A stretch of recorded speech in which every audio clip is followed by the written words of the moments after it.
godina gujii keessaa nama hedduun hidhamaa jiruun gabaafamaa jira. Kanneen nama hidhan immoo waraana dur naannoo sana hin jirre kan afaan oromooleen dubbannetu halkan mana namaa seenee diishii televiziyoonaa bubuqqisaa jira jechuudhaan jiraattonni himataa jiru. Sooraan dubbise.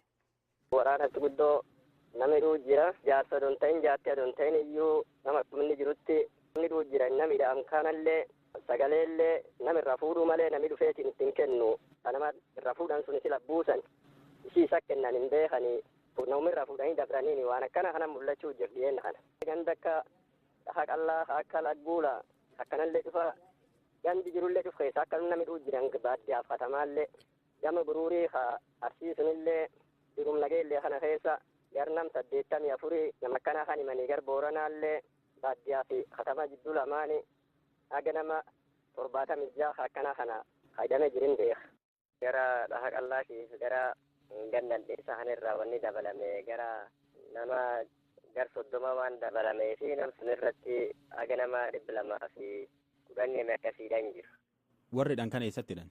Aanaafaa bulchiis magaalaafa poolisa magaalaafa fulasattana gargar baasaniidhaan. Nama akkanidhaan kana hidhattan ilaaltanii? Wallan hin garsiisan. Hojjata mootummaa keessa ijoollee barattoota keessa warra baadiyyaa akkanituuf waliin hidhan.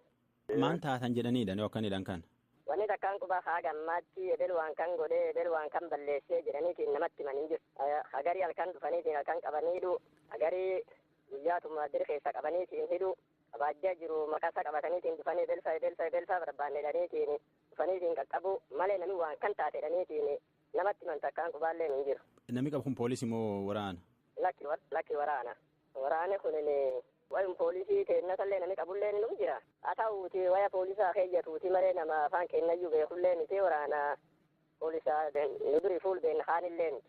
Amma lafum ka'ee jira namni akka nama qaqqabu kun waraanni nama qaqqabu kun. Katamaan iyyuu qabamte isumaan jirti. Barumsi jira hojiin jirti? Barumsi hin jiru biiroo baana namoottu yaa'an. Lafayyoo gammaa waraana bulchuu jireedhani. Namni ammoo gaafataniitiin waan kan jedheetiin deebii nama kennu hin jiru warratti matafiitiin nam koree. Namni marka qabnu kun wamichuufaa dhufee keessanillee tasgabbeessaa of midhaassaa akka hiriira akka hin baane hor namni isaan kor malee ofii hor dhibii akka hin qabaan jedhaniitiin warrummaan nam gorse namni tokkollee ka gaafataniitiin deebii dhibii nama kennu hin jiru. Diishii mana irra guuramsaa mana namaa seenaniitiin soqaniitiin mana kan keessa waan akkana kana barbaanna waan kanaaf barbaanna maan hin jedhu namtuun nu arguu jirtaan. Biiroo nagaa godina keessa ammoo obbo Adoolaa Mi'eessoo dubbise. Kashlabboota jeequmsa kaasanii shakkamtooti to'annaa jala jiru.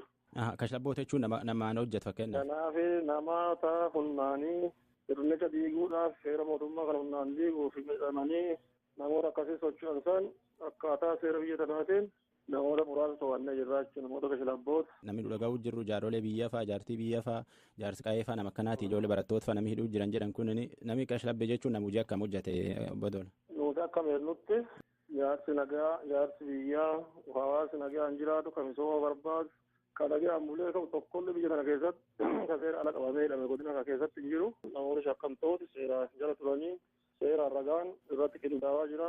Akkuma nama kamitti jechuun mirgi isaa eegamee falmataa jala ture mana sirreessaa ture. Warri kun yoo midhame kana.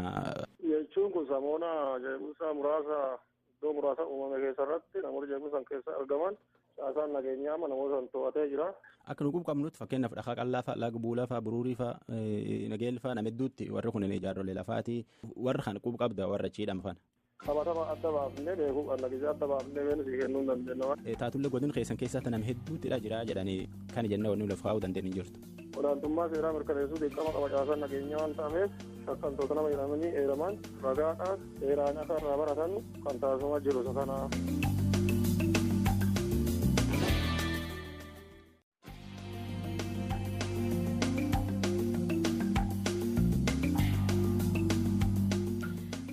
Ganda akka haqallaa akka lagguula akkanallee dhufa gandi jirullee dhuf keessa akka namni hidhuu jiran baadiyyaaf katamaallee gama buruurii arsii sunillee jirum nageellee kana keessa garnam 84 nama akkana kan himanii gar booranaallee baadiyyaa fi katama jidduu lamaanii haga nama 76 akkana kana fayyadamee jirin beeka.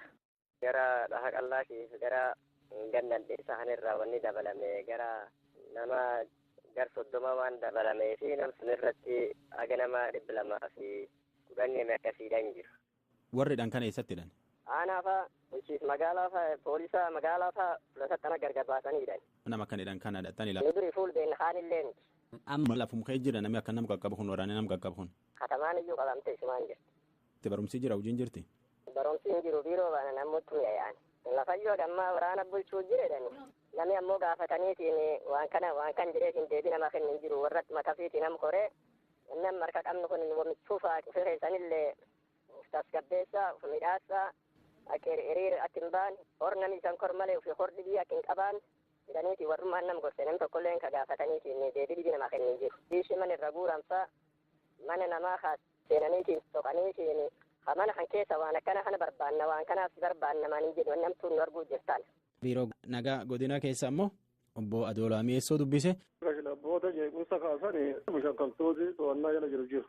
Kashlabboota jechuun namaan hojjetu fakkeenyaaf. Kanaaf namoota humnaanii sirnicha diiguudhaaf seera mootummaa kana humnaan diiguuf midhamanii namoota akkasii socho'an san akkaataa seera biyya tanaatiin namoota muraasa to'annee jirra jechuudha namoota kashlabboota. Namni dhuga'uu jirru jaarolee biyyaa fa'aa jaartii biyyaa fa'aa jaarsi qaayee fa'aa nama akkanaati ijoollee barattoota fa'aa namni hidhuu jiran jedhan kun namni kashlabbee jechuun nama hojii akkam hojjete obbo Adoolaa. Nuti akka meellutti jaarsi nagaa jaarsi biyyaa hawaasni nagaan jiraatu kan misooma barbaadu kan nagaan mulee ta'u tokkollee biyya kana keessatti kan seera ala qabamee hidhame godina kana keessatti hin jiru. Galtanii. Wallan hin garsiisan. Hojjeta mootummaa keessa ijoollee barattoota keessa warra baadiyyaa akkamitti waliin hidhan. Maan taatan jedhaniidha yoo akkanidhaan kan. Wanni takkaan quba haa gammaatti edel waan kan godhee edel waan kan balleessee jedhaniitiin namatti himan hin jiru.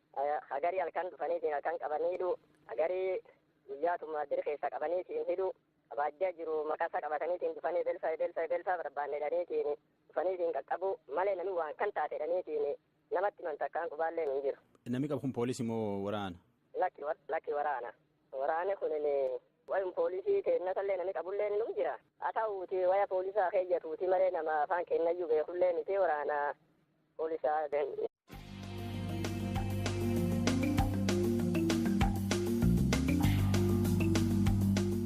Godina Gujii keessaa nama hedduun hidhamaa jiruun gabaafamaa jira. Kanneen nama hidhan immoo waraana dur naannoo sana hin jirre kan afaan Oromoolee dubbannetu halkan mana namaa seenee dishii televiziyoonaa bubuqqisaa jira jechuudhaan jiraattonni himataa jiru. Soraa dubbise. Waraanatti guddoo namni dhuu jira. Jaarsa don ta'in jaartii don ta'in iyyuu nama inni jirutti namni dhuu jira. Namni dhaamkaanallee sagaleellee nami irraa fuudhuu malee namni dhufeetiin ittiin kennu. Kanama irraa fuudhan sun sila buusan ishii isa kennan hin beekanii namni irraa fuudhanii dabraniini waan akkana kana mul'achuu jiru dhiyeenna kana.